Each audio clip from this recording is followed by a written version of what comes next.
My name is Tom.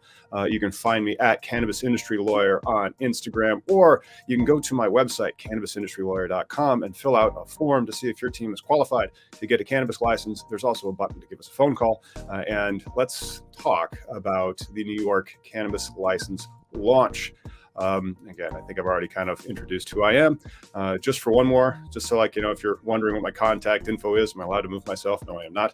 All right, there. That's my email address, the website that is there, and then, of course, my Instagram. So please do get in touch with us at those channels. And now let's talk about the hemp farmers. This is something that we can help hemp farmer companies as their outside general counsel will kind of start setting up the structures that are important in cannabis, because it's federally legal still. I don't think it's going to be federally legal for several more years. And as a result, you have structures to preserve a few things. First being social equity. In this instance, it'll be called justice involved. And then also to mitigate liabilities. And the mitigation of the liabilities comes to tax, and then also certain banking issues and other compliance issues when it comes to social equity, for example. And then, of course, what you do see a lot are consultants that sell this application narrative work process for a license. And basically what that means is we're going to talk about aspects of your application. And we've gotten the list for both, and we'll go over each one. First, we'll go over the hemp farmers that become cultivators, and then we'll go over the dispensaries that are social equity, justice involved only. All right, and let's put that back in there. Just takes a little bit of time. We can also help you draft any type of formation or capital raise documents that you need, because there's a certain structure of these things so that they are compliant with securities laws that do not yet apply, because of course it's a federal crime, but you still want to do everything correctly, future-proofing yourself. Why that not work? All right, let's talk a little bit about what the hemp farmers are going to get. They get to farm a whole acre.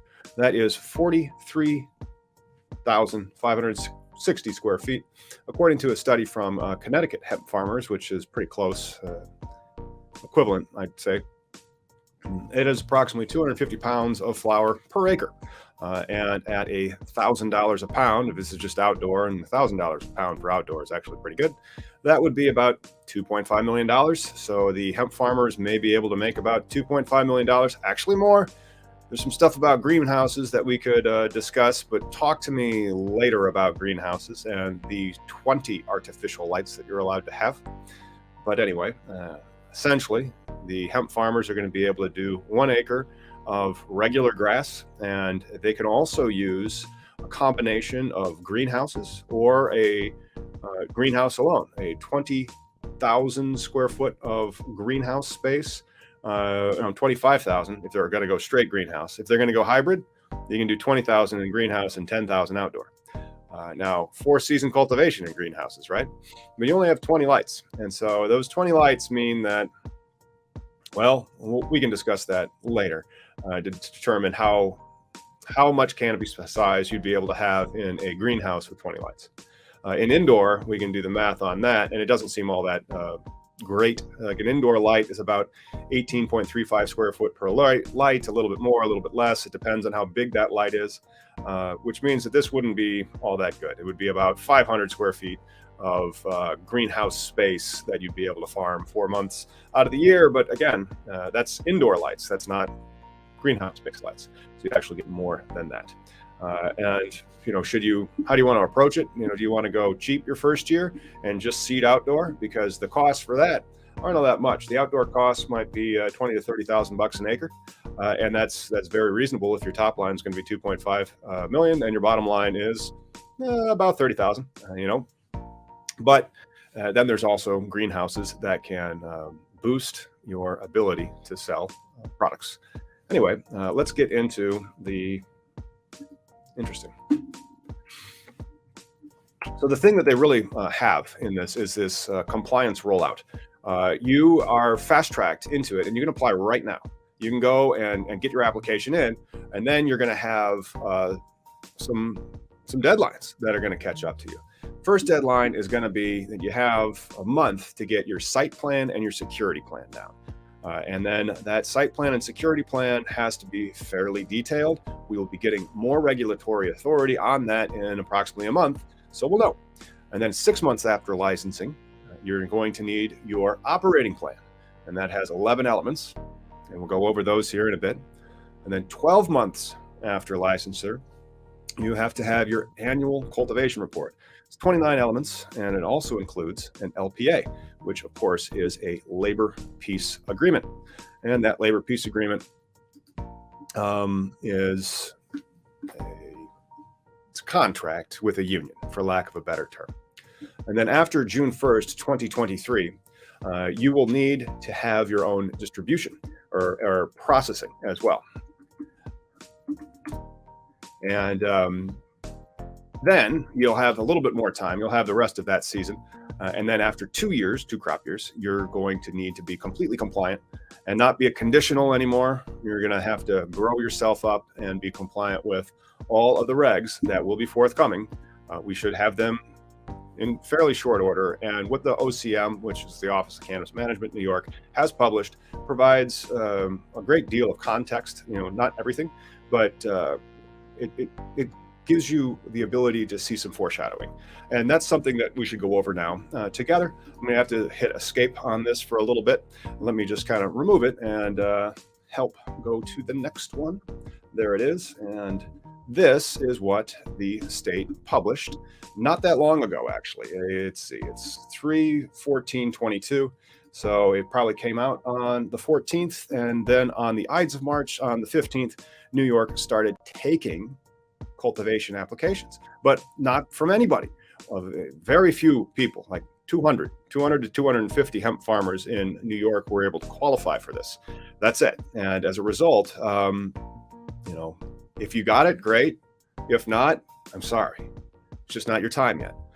So hemp farmers are going to be buying some seeds, and April 8th, in theory, they could be getting going depending on what facilities they already had, clones or whatnot in their nurseries. Exciting times, but they have to apply for $2,000 to apply. And then once they issue your licensure, you have this deadlines that you're on. They have some definitions. Definitions very often come up in regulations and in statutes, very often in the front, section or Article 1, mostly definitions, safe to say, or the facts, but those are usually more in preambles or recitals. Okay, let's go into what you need on this operating plan. On this operating plan that's there, this is what you need to have within that first month. You can see that. And now when you're reading regulations, this is when you can start to understand how you'll be organizing a lot of the plans, the work product that the consultants would be drafting for the narrative. A site plan indicating the activities performed in each area and detailing all physical boundaries, roads, and water crossings of the property, further outlined in section 8, site plan modifications. And so it's cross-referencing a different area. And before we get to the security, let's go flip down to section 8 to see exactly what types of things are going to need to be in this site plan. I assume it's going to mostly be graphical and not necessarily be a narrative heavy thing. But look, here is the sub elements that you have to compile and get together. Let's see. And then if anything changes, you have 10 calendar days to make that change. So as you are building out your cultivation facilities or your operations, you have this ongoing compliance duty that the OCM is telegraphing to you, that you have 10 days to update it. So make sure in your team, somebody's job is dedicated as the lead administrator or the compliance officer, the person who is really good at paperwork, that they can get all these things done. Hire a paralegal. I'm not sure if you're going to have the ability or the budget as a hemp farmer to hire a paralegal, but administration is quite crucial in what you're getting yourself into, as there is a lot of compliance that you're going to have to do, and deadlines and calendars and correspondence and whatnot. So the first thing they want, flowering canopy, obviously. They want to know where you're growing it and what. Area outside the canopy, if applicable. So if you have a veg room in one of your, or a clone room in one of your greenhouses, pesticides, drying area, processing area, harvest storage area. You're essentially building out your cultivation facility, your other rooms besides the flowering rooms.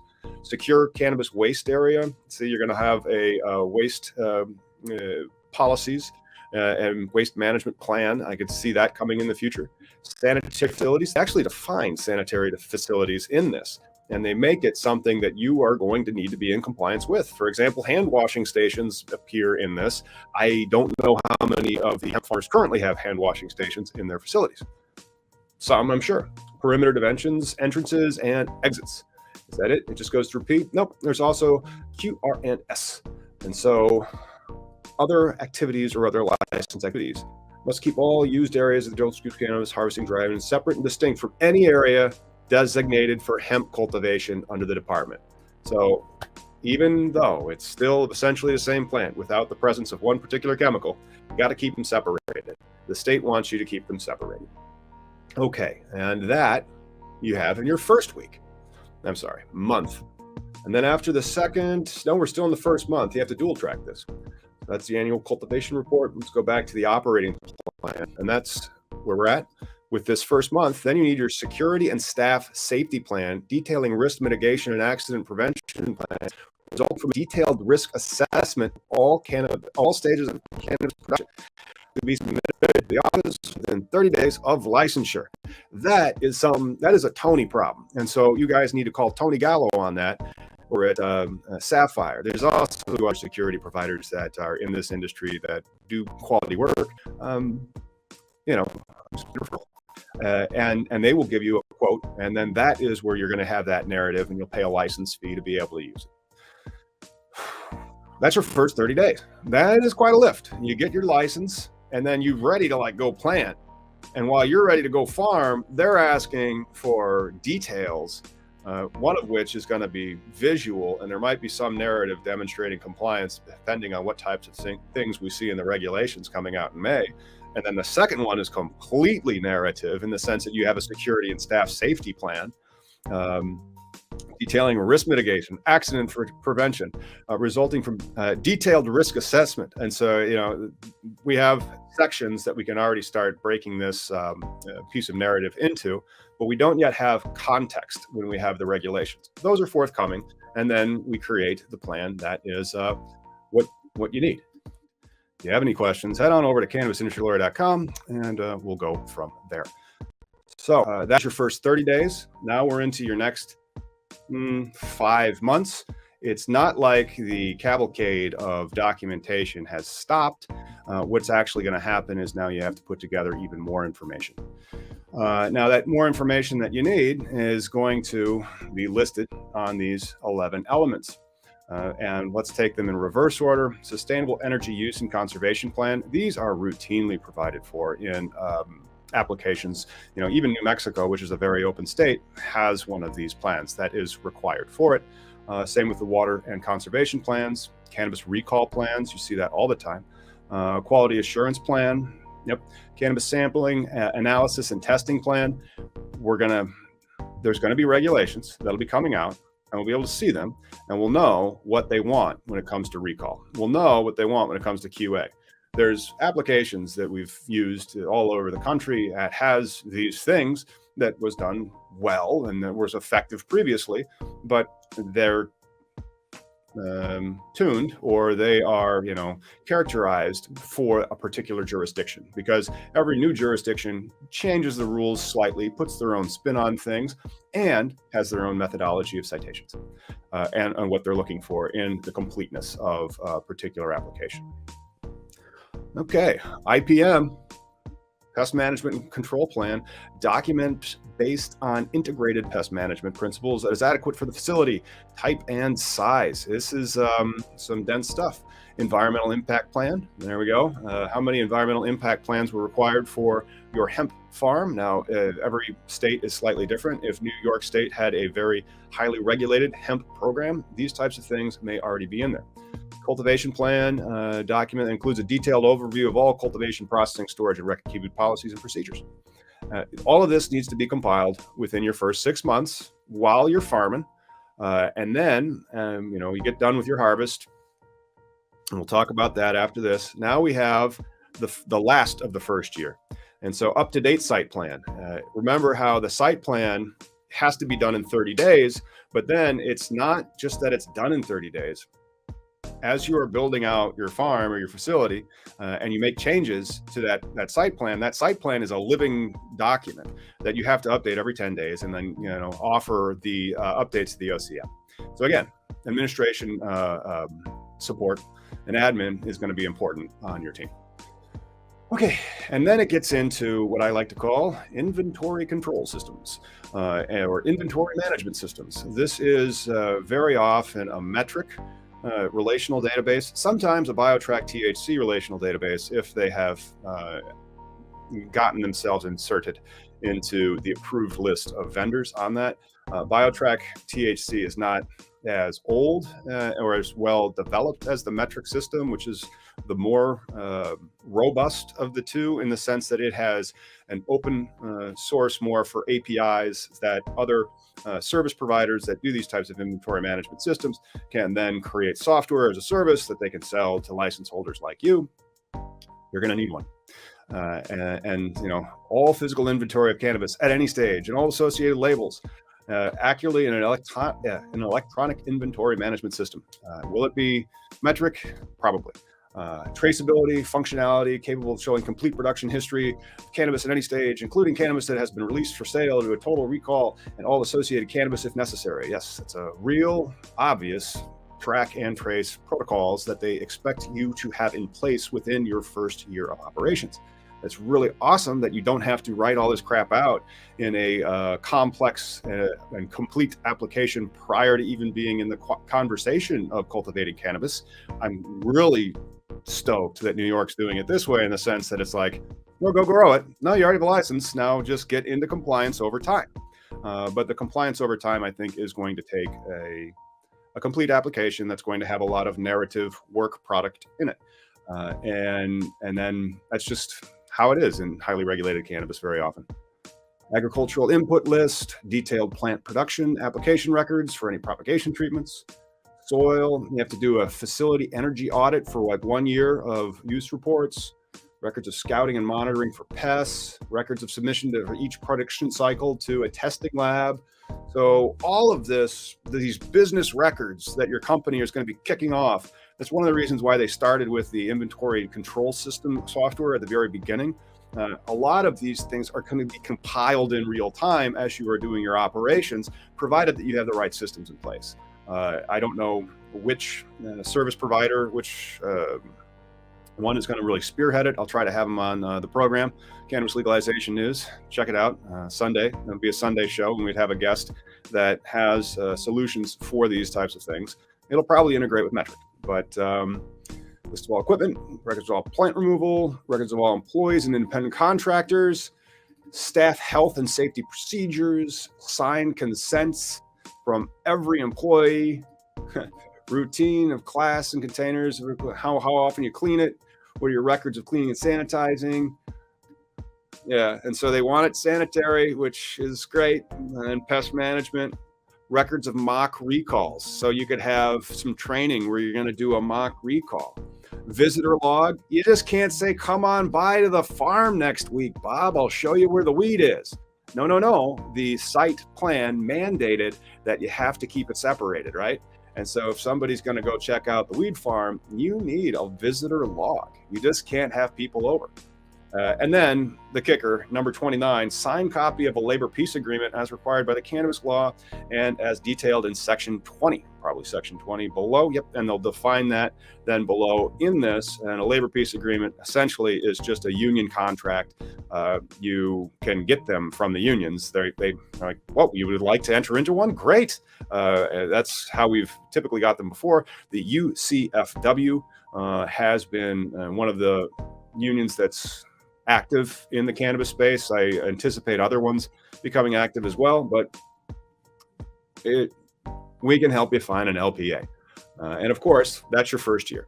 And then after your first year, there's going to be more developments from the regulators.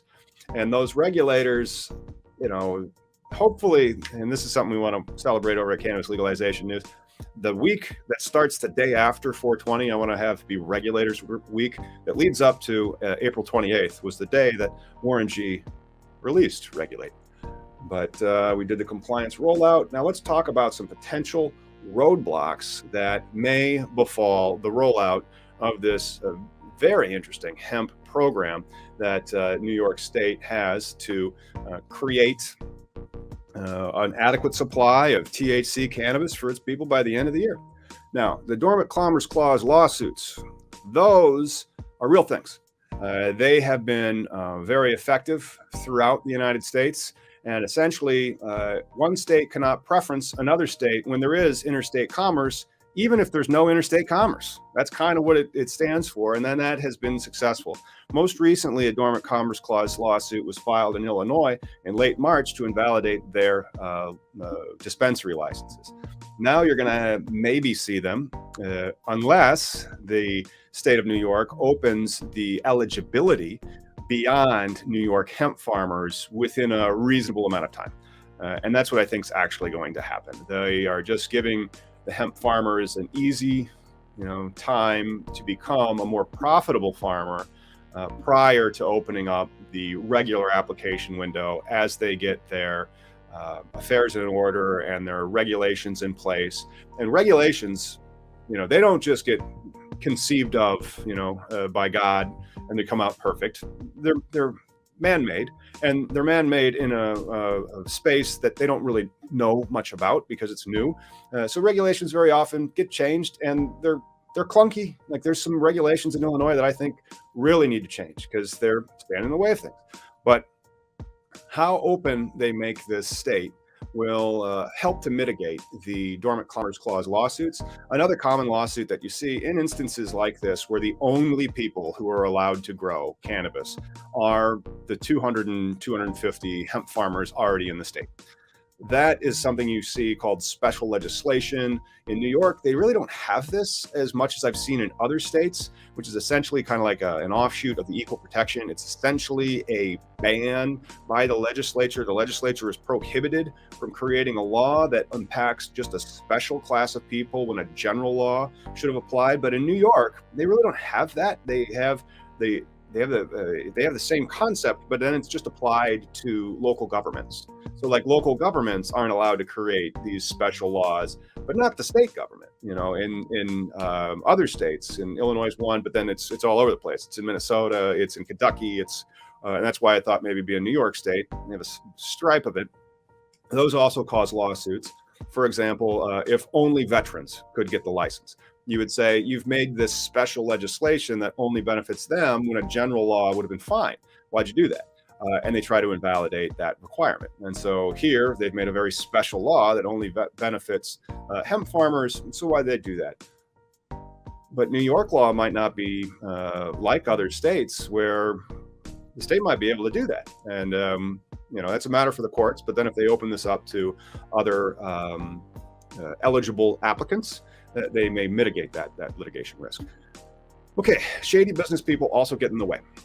Like I said at the beginning of this, the back of the cocktail napkin math was $2.5 million for just the outdoor at $1,000 a pound at 2,500 pounds. It was 250 pounds at 1,000, something like that. But I'll do that math on better cocktail napkins in the future as the question about the greenhouse space and the 20 lights that you're allowed to have becomes more important, because what canopy size can you have for 20 lights in a greenhouse? That's a $1 million question that hemp farmers right now are getting their pencils out in the state of New York to calculate. Another reason why you might want to be in one of those sealed greenhouses is hemp pollen. You may want to stay away from hemp pollen. This has befelled many farmers. That could lead to seeding, but also weak sauce and maybe other stuff. So you want to watch out for pollination, because then you're going to get, all right, so let's say it's hemp, great, but then you're still going to be seeded, and so a lot of that energy that the plant could have been using to create cannabinoids went into creating beans. Great if you're going for that, but most people aren't. in that first year. Anyway, one more thing that we have to look out for: compliance issues. We just spent almost a half hour going over the new plans that the OCM has released for the hemp farmers to be the first cannabis cultivators in the Empire State. And as you see, it's wonderful that they say get going, and then get compliant, and then get compliant, and then get compliant, so that by the time that after those 2 crop years are done, they don't need to be conditional anymore. Now they can be real cannabis cultivation operators, complete compliance with the New York laws for safety and for purity. And that's a wonderful thing. And so we're going to get to questions here at the end. And now I think we're going to take a quick break, and then we're going to start on the next one, which of course is the dispensary.